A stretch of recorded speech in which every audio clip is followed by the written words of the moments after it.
Hey First Lutheran and friends, welcome back to our Lent Wilderness Garden here in the First Lutheran Sanctuary. Many of you have wilderness gardens in your homes as well, and we got a new item for our wilderness gardens yesterday, Wednesday. We heard a new story, which is the story of the prophet Elijah. We read from 1 Kings chapter 19.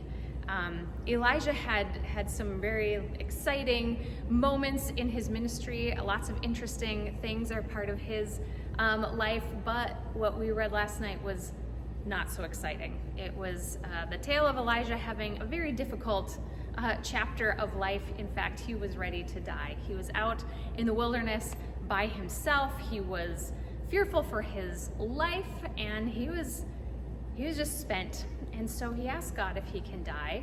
And God responds to this prayer and to this request, not by granting Elijah what he wanted, but rather by providing Elijah with what he needed. And in Elijah's case, it was bread and water. It was some food and some sustenance delivered to him by an angel along with a message from God.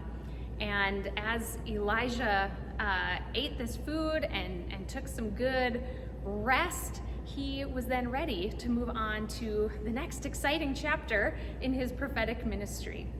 And so as we thought about that story yesterday, it is striking how sometimes even our biggest problems and challenges we can start to see a little bit differently after we eat some food and get some good sleep and some good rest. So that is what happened with Elijah. And to symbolize his story, the item we got for our reflection, our wilderness garden, was a bowl. And the bowl that our worshipers picked up was a smaller bowl than this, made of plain, light-colored wood. This is a beautiful ceramic bowl with a cross in it that's going to stay here. You can check this out on Sunday. But this bowl can certainly remind us of the physical nourishment that God provides as we journey through the ups and downs of life.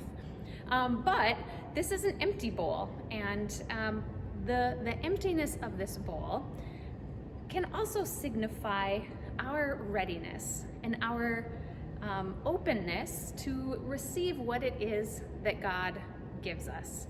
And much like in Elijah's case, where he asked for one thing and got something else, that happens in our own lives as well.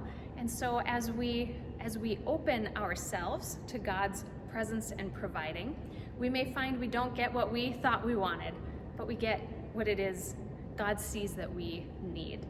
And in the nourishment we receive physically or spiritually, God strengthens us to continue on in our life together, in our mission and ministry, and we follow God as he leads us where we will go.